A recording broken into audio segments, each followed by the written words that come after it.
Triple G. One thing we can say about the guy. At least. He's working on his English. Though we're not sure we'd want to interview him. We get the feeling he'd answer every question with "Thank you very much." No, I think, thank you very much. "You're a welcome." Even though that's not a fucking answer. But he's getting better at it, and we like that. I mean, some sports figures don't even try. We've seen ball players in America for 10 years, still walking around with translators. Fuck's that about? I went to Japan for 2 weeks, and learned every word needed for survival out there in 10 minutes. I learned to say shit in Japanese like, "Hey, fuck off. Thank you. Me American, pay cute girl well for massage and head." You know. Important shit. So Triple G being serious about the language thing's something we like. He's showing respect for his fans. C10 Players was asked to speak on Triple G as a fighter. Lots of fans still question if he's the real thing, or a hype job. And we've gotta send out a 10 Players holler to Mr. Nice Shoes on this one. We also wanna send a 10 Players holler out to John Granda for the link, Boxing News 24, and Bob Smith. Very good writer, and we appreciate being acknowledged. So props to them because a lot don't do that. And a big holler to our bro, the Omega Son Darius. Much respect, and we're leaving links to these guys. But let's get to this Triple G thing. Because the thing about top fighters today is never about whether they're good. If all your fights are displayed on a major network, then you're good. The question's always whether they're great. And everyone who knows 10 Players knows that's a word we don't throw around a lot when it comes to fighters. And we wouldn't call Triple G great yet either.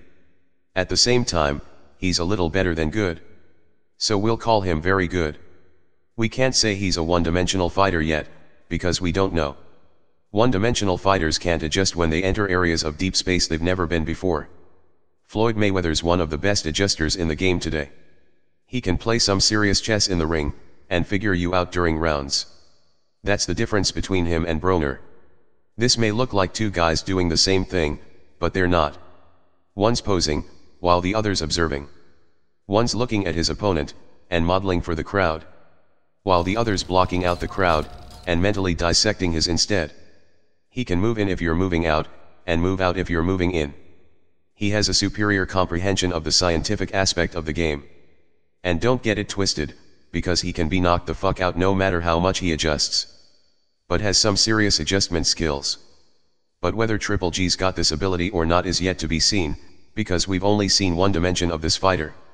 At the same time, he hasn't been put in a position in the ring where he's been forced to show another side to his game. Like how's he gonna do against a skilled fighter with height, and the reach and length to keep him at the end of his jab? Or a motherfucker so deep in his grill, he's giving him no room to get his shots off? You need leverage for that. What happens when an opponent takes his away? We did observe in the Curtis Stevens fight though, that he's cautious when needed. But his opposition hasn't always been the greatest, and he's hittable. The thing with Triple G is, his greatest defense, is his offensive power. We've seen too many fighters in literal fear of it once they feel that shit. They spend far too much time running from it rather than scientifically immobilizing it, because far too many fighters get engulfed in techniques rather than principles. Like, are you afraid of a fucking bus? Do you stand on corners trembling when they drive by? Because knowing how to let a fighter with power drive by is key.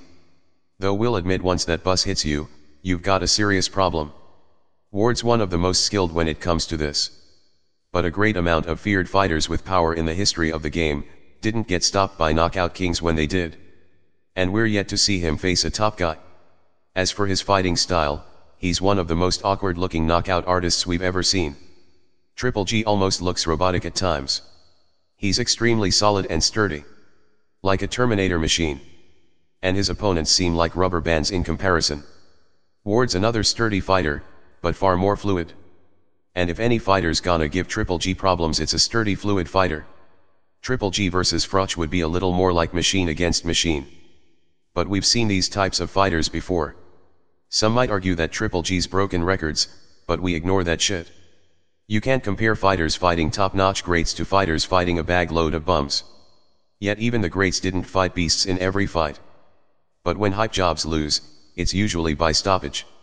So the question is Triple G the latest hype job? Yes and no. You see. Our overall assessment over the guy's this. He's the real deal, with a dash of hype. What hype? Well, for one, HBO and his fans are making him out to be this fearless beast everyone's afraid of. And that's bullshit. Triple G says he'll fight anyone from 154 to 168. Then suddenly Triple G changes his tune. They want no one from 168. Whether it's Triple G's own thoughts, or his management, the concept that certain guys could make it a bad day for him's definitely been brought up behind the scenes. They say they'll fight anyone, but when certain names are thrown out they have excuses. They claim they're the A-side, or the guys with Showtime, or is a nobody. Then they go fight some bum for half the pay. Fuck's that about? Business. Yeah. The business of not taking certain risks. At the same time, Triple G's doing exactly what he should against the competition he's fighting. Which is absolutely destroying them. The guy is good. For real. But is he great? Well, we can't put that tag on him yet. But his haters are acting like he sucks. And that's bullshit. But we'll warn you that we do see some holes in his game. Currently he says he wants, but we'd love to see him face Laura, who said he's willing to fight. If he can catch and stop Laura, that's some impressive shit. Even though Laura would be coming up, he'd still be the best opponent he's faced. At least in our book. We're sure Laura haters would disagree. But you don't count. Because you're a hater. And we know fans are throwing names out there like Chavez, Froch, and Ward. Triple G says he's willing to fight Quillen as well. But the question of the Cold War comes in play. See, it's the Cool War now. Since it's somewhat over. But Oscar still has to get full control over his own company first. He's working on it, and we like what we see so far. But we're still observing twisted things. Take Danny Garcia for example. Oscar says he's working on a Danny Garcia-Lamont Peterson fight. We hate to break it to Oscar. But it's not up to you. I mean, Danny just came off an extremely impressive knockout win over Rod the Beast Sulka. And we're sure he wants another impressive win. That fight took too long. However, we're certain we know who he wants to fight next. But let's ask him just to make sure. Hey Danny. How'd you like to fight this guy next? I leave that up to Al Heyman, but if he wants it, he can get it too. Because that's what I do. Because I'm a fighter. Yeah. We know. Get your own fucking mind. See that? So don't bank on seeing Triple G Quillen. It's possible, but apparently this guy has no say-so in it at all. It's up to this guy. Though we assure you that's gonna weaken. Oscar seems to be doing well so far, but still has some internal shit to fix. Because the guy we'd really like to see Triple in there with is this guy. Triple said on multiple occasions that he wants this fight, and is willing to go to 154. Yeah. Look. Canelo's actually a 160-pounder fighting at 154. He's also sturdy like Triple G, but a better boxer in our book. He says he doesn't like guys who run. Well, here's your non-runner. If he wants a guy who's gonna stand there and fight, Triple G's the man. And if Triple G wants a big name like he says, well, Canelo's your man. After all, both wanna fight. Miguel Cotto. Yeah. So if they're capable of meeting, then they're capable of meeting each other in the ring as well. Canelo says he wants to fight the best. Well, here you go. Because we say Canelo would have stopped Gale too. And the only thing Triple G's done is knocked out a bunch of fucking peach cans. Sorry Triple G fans, but it's the fucking truth. At the same time, his power's the truth too. But ultimately fans wanna know if he's great. Because you're a hater if you think he's simply no good. And he's definitely good. But we don't define him as great. Great fighters move up, not down, and they create their own thunder. These guys today always wanna fight some smaller guy because he's more popular, and they wanna be seen. Then if they beat the smaller guy, they want you raving over them like they beat a fucking heavyweight. That's why we laugh when they keep comparing modern fighters to old school ones. Then their fans wanna claim the smaller guy weight drained them when they fuck him up. If I'm minding my own business in my own division, and you're pursuing me, then come to my fucking world.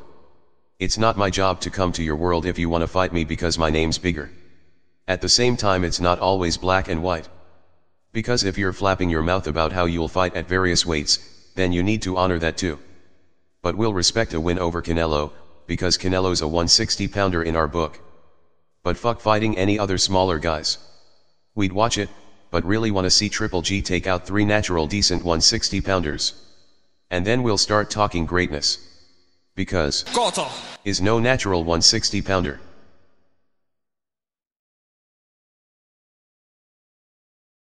Goto